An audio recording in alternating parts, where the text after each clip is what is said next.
Mesdames, Mesdemoiselles, Messieurs, chers amis, chers abonnés, bonjour et bienvenue dans ce nouvel épisode de nos discussions sartoriales. Aujourd'hui, nous continuons notre série intitulée « Parlez-vous le sartorial ?» J'espère d'ailleurs qu'après quelques épisodes, vous commencerez à parler de mieux en mieux le sartorial. C'est le but de cette série. Le dernier épisode était consacré aux souliers et plus particulièrement au Richelieu et je vous invite vraiment à aller le regarder pour encore mieux comprendre l'épisode d'aujourd'hui. Et aujourd'hui, nous allons nous concentrer même sur un modèle de soulier qui s'appelle le derby. Alors, petite révision rapide. Vous vous souvenez, donc le Richelieu, on va vous le remontrer. C'est un soulier avec ce qu'on appelle un lassage fermé, c'est-à-dire juste une coupure au milieu et les œillets sont directement percés dans le corps du soulier, alors que sur un derby, comme par exemple celui-ci, eh bien, il y a, évidemment, les lacets sont faits. Voilà, il y a des choses qui sont rapportées, on appelle ça des garants, qui viennent donc recevoir les œillets pour le lassage. Donc, par principe, on dit qu'un derby est un peu plus sport. Alors, il se trouve que là, je vous en montre un qui est très sport, puisqu'il est en velours bleu. C'est de chez 7e largeur. D'ailleurs, c'est un très joli modèle que je porte souvent.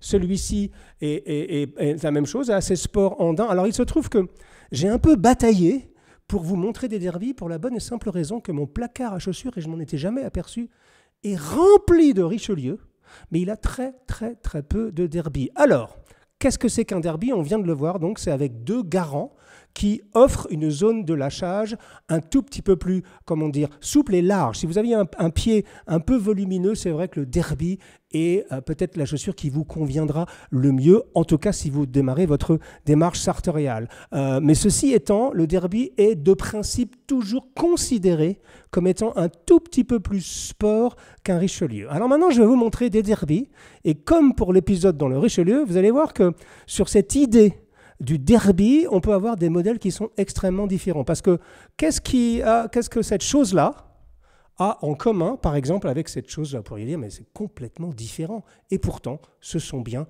deux derbys. Qu'est-ce que cette chose-là, par exemple, a à voir avec cette chose-là? Même chose, on pourrait se dire, mais vraiment, c'est des souliers. Là, il y a un soulier très classe, l'autre côté, il y a un soulier plutôt sport, etc. Et pourtant, mesdames, messieurs, toutes ces deux paires de chaussures, ce sont des derby. Alors, et puis, je vais tout de suite briser la glace parce que beaucoup d'entre vous sont en train de se dire « Ah, mais il y a des chaussures à boucle sur la table de Jacomet. Il y a un double boucle et un simple boucle. » Et beaucoup de gens ont tendance à dire qu'aujourd'hui, on appelle ça un monk, en anglais, double monk, double monk, single monk. Mais en français, on appelle ça simple boucle, double boucle. Il y a même 7e largeur font des triple boucles. Aujourd'hui, on a eu l'occasion de vous le montrer dans l'épisode avec Mathieu Pras, qui est venu à cette table il y a quelques mois. Eh bien, certaines personnes disent « Ah oui, mais c'est une catégorie à part. » Eh bien non, parce que je vais vous montrer que techniquement, un soulier à boucle, c'est un derby. Simplement, au lieu d'avoir des lassages, il a des boucles. Alors, comment s'y retrouver dans ces souliers qui ont l'air très différents les uns des autres? Vous vous souvenez, dans les Richelieu, je vous avais dit de regarder le bout de la chaussure, puis la zone de lassage, puis les perforations. C'est à peu près la même chose dans le derby, mais on ne va pas regarder tout à fait la même chose pour nommer les choses. Là, on va regarder le nombre d'œillets. Ça, c'est quelque chose de fondamental dans un derby. Un derby avec beaucoup d'œillets, comme celui-ci. Alors, celui-ci, il en a 5. C'est un derby plutôt sport, généralement. Alors qu'on peut aller jusqu'à un derby 2 œillets. Par exemple, celui-ci, alors ça, c'est le célèbre Arca de chez Pierre Cortet. C'est un soulier, mesdames, messieurs, que j'ai acheté, je crois, en 2008, si mes souvenirs sont bons. Alors, évidemment, il a été ressemelé une seule fois. Mais vous voyez, il se porte encore très bien. Voilà. Et donc là, vous voyez que c'est un derby. Donc techniquement, vous voyez, c'est vraiment les deux garants qui viennent, vous voyez, qui sont cousus sur le corps de la chaussure et qui vous permettent de lasser. Mais là, il n'y a que 2 œillets, contrairement à celui-ci où il y a 5 œillets. Donc, alors, il n'y a pas de règle particulière là-dessus, mais moi, j'ai tendance à dire que plus il y a d'œillets, plus c'est sport, moins il y a d'œillets, plus c'est chic. Et il existe même, notre ami Alexis Lafont, on va retrouver l'image de Colincourt, était venu nous montrer ici même un derby un œillet, qui est un, comment dire, qui est une figure de style bottière assez particulière, parce qu'avec un seul œillet, c'est assez compliqué d'avoir une fermeture qui se tienne bien. Donc vous vous souvenez, le nombre d'œillets sur les garants, c'est déjà quelque chose. Donc vous décririez ce soulier-là, par exemple, ça c'est l'Arca de chez Cortet, on dit un derby 2 œillets. Voilà, tout simplement, pour décrire ce soulier. Et là, vous avez parfois aussi des figures de style.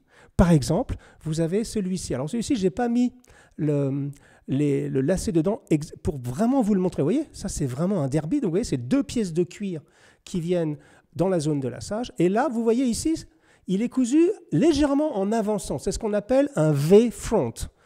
Donc, on pourrait dire un derby 2 œillets en V. Vous voyez, parce que ça forme un V. On appelle ça un V-front en anglais. C'est très joli. Alors ça, c'est un modèle de chez Carlos Santos que j'ai acheté chez Marc Guyot. Ouh là là, Marc, si tu regardes cette émission, passe-moi un coup de téléphone, parce que je ne me souviens plus de la date. Je pense que c'est... Allez, je vais me jeter à l'eau. Je pense que c'est 2010. Quelque chose comme ça. Et c'était un soulier qui originellement était en marron et Marc me l'avait patiné en pourpre, parce qu'on trouvait ça assez joli. D'ailleurs, vous voyez la patine que Marc Guyot a faite. Bon, je ne les porte pas très souvent, je vous l'avoue, mais elle tient encore très bien. Donc vous voyez, donc c'est ça, c'est un derby 2 œillets en V. Vous voyez, donc ça, c'est la première zone, c'est le nombre d'œillets qui vous permet de nommer donc un derby. 5 œillets, 4 œillets, 2 œillets, 1 œillet parfois, et même 2 œillets avec des garants en V. Ensuite, ce que vous allez regarder, c'est le corps de la chaussure, ce qu'on appelle la claque. Alors, certains disent la claque, certains disent l'empeigne. Alors, l'empeigne, en gros, c'est la totalité du dessus de la chaussure intégrant le bout, alors que la claque, c'est la partie qui est juste avant le bout. Bon, on va dire la claque pour aujourd'hui.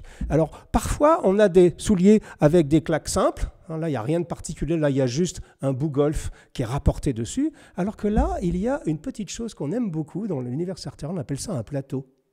Vous voyez, c'est cette chose-là avec une couture. On le verra d'ailleurs sur des mocassins, ça se fait beaucoup aussi à plateau. On va vous montrer d'autres images parce que vous voyez, je ne suis pas très riche. Alors j'ai quelques paires, hein, évidemment. J'ai un gros placard à chaussures. Je ne suis pas très riche en derby et je vous verrai, je le serai encore moins en bottines et en mocassins. Mais vous voyez, donc ça, c'est un plateau. C'est-à-dire qu'il y a vraiment une couture là qui simule, donc, alors parfois on dit un lac même, en l'occurrence, vous voyez, les mots sont assez intéressants, mais c'est un plateau, on va vous montrer d'autres images, c'est assez joli. Donc ça, c'est un derby 5 œillets à plateau. Et il se trouve qu'en l'occurrence, le plateau sur ce modèle-là est cousu main, et ce qui fait que ça donne tout de suite quelque chose d'un peu plus sophistiqué. Ensuite, eh bien, pour le reste, c'est à peu près comme les Richelieu. Vous regardez s'il y a du broguing, donc des perforations ou pas. Vous regardez le bout, qui peut être un bout golf, comme celui-ci, généralement, ou qui peut être un bout droit. D'ailleurs, on va le voir sur les doubles manques, sur les doubles boucles. Donc vous voyez, c'est à peu près ensuite la même chose que les Richelieu. Donc on va faire un petit exercice. Celui-ci, comment on le décrit? Eh bien, celui-ci, c'est très simple, c'est l'Arca. C'est un derby 2 œillets, parce qu'il n'y a rien d'autre à dire dessus. Celui-ci, c'est un derby 5 œillets, avec un bout golf fleuri, parce qu'il y a un bout golf, donc avec une vague, et il est fleuri, il a des perforations. Celui-ci, c'est un derby 1, 2, 3, 4, 5 œillets, avec un plateau, donc on dit un derby à plateau, 5 œillets. Oui, c'est pas très compliqué. Une fois que vous avez compris la différence déjà entre Richelieu et derby, vous êtes beaucoup plus à l'aise. Et ensuite, vous voyez que vous essayez de décrire tout simplement les choses qui font les spécificités du modèle. Passons maintenant au modèle à boucle. Alors, je vous disais que techniquement pour moi, un derby, une chaussure à boucle, c'est un derby. Je vais vous le prouver, tout simplement. Je vais enlever le bois. Bon, disons, il faut être balèze, hein. Ça fait rire ma femme, parce que j'ai du mal à enlever le bois. Et voilà, donc j'ai pris, ça c'est la chaussure de chez Bestetti, hein, paix à son âme. Bestetti nous a quittés il y a en 2017, je crois. C'était un bon ami à nous. Voilà.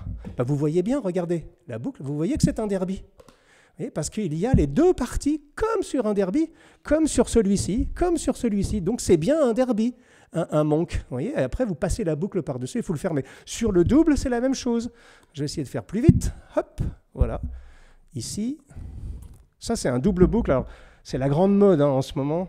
Et allez, vous savez, les petits trucs de sartorialiste, on met une boucle et on défait l'autre. Par exemple, on la porte avec celle-ci fermée, celle-ci ouverte. Ça, c'est les trucs du petit womo, on ne sait pas d'où ça vient. Vous voyez, techniquement, alors là, c'est encore plus visible, vous voyez, c'est un derby, puisque ces deux pièces de cuir sont par-dessus, et contrairement à l'assage fermé de Richelieu, eh bien, ça vient se fermer comme un derby. Donc, fin de la polémique. Eh oui, chez nous aussi, mesdames, messieurs, nous avons des polémiques. Il n'y a pas qu'en politique qu'il y a des polémiques. Chez les sartorialistes aussi, il y a des polémiques. Pour moi, un simple boucle ou un double boucle ou même un triple boucle, comme il y a chez nos amis de chez 7e largeur, eh bien, ce sont des derbies. Pour terminer cette petite émission Parlez-vous sartorial consacrée au derby, je vais vous montrer une curiosité et je vais vous laisser 5 secondes pour vous décider. Alors, je vais même enlever le bois de dedans. Voilà. D'après vous, mesdames, messieurs, est-ce que ce soulier-là, voilà, je vous le montre, j'espère que la caméra va bien le voir, c'est important de bien le voir. Est-ce que ce soulier-là est un Richelieu ou est-ce que c'est un derby? Vous avez 5 secondes pour réfléchir ou faites plutôt pause, hein, comme à l'ancienne sur les cassettes. Pause. Réponse, les deux, mon capitaine.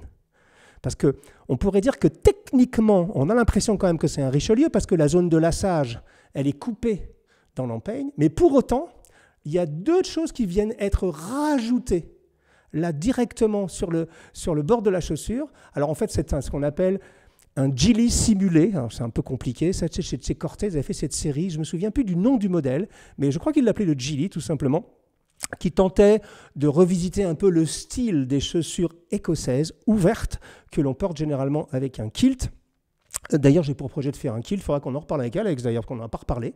Mais, et donc, pour porter le kilt de bonne façon, généralement, il faut mettre un gilet. Bon, ça, vous voyez, c'est une curiosité bottière. C'est ni un Richelieu, ni un derby. Techniquement, c'est plus un Richelieu, mais ça ressemble à un derby, puisque il y a deux pièces rapportées qui facilitent le lassage. Donc, pour résumer, le derby, parlez-vous sartorial, c'est donc ce soulier avec ces deux pièces qui nous permettent d'avoir un lassage plus aisé que le Richelieu. Et pour le décrire, généralement, vous comptez le nombre d'œillets, donc de 5 œillets à 2 œillets, et ensuite, vous insistez sur les spécificités de ce modèle. Par exemple, celui-ci, c'est ce qu'on appelle un V-front, parce que c'est cousu en V devant. Celui-ci, il a un plateau, donc on le dit, c'est un derby 5 œillets à plateau, tout simplement. Vous voyez donc, c'est pas très compliqué. J'espère que je ne vous ai pas perdu en route. Prenez des notes, mesdames, messieurs, parce que je pense que... Alors, j'ai pas encore décidé, mais je me disais qu'on ferait bien une petite compète un jour. Peut-être à la manière, je sais pas, à la faveur d'un live, où on donnerait des paires de souliers, par exemple, et je montrerai une paire de souliers. Le premier qui arrive à me le décrire de la bonne manière, il remporterait le soulier. C'est pas une bonne idée, ça? Je vous donne rendez-vous dans un nouvel épisode de notre discussion sartoriale. Si vous trouvez que c'est une bonne idée, mettez-moi un petit message en bas et à très bientôt, mes amis. Au revoir.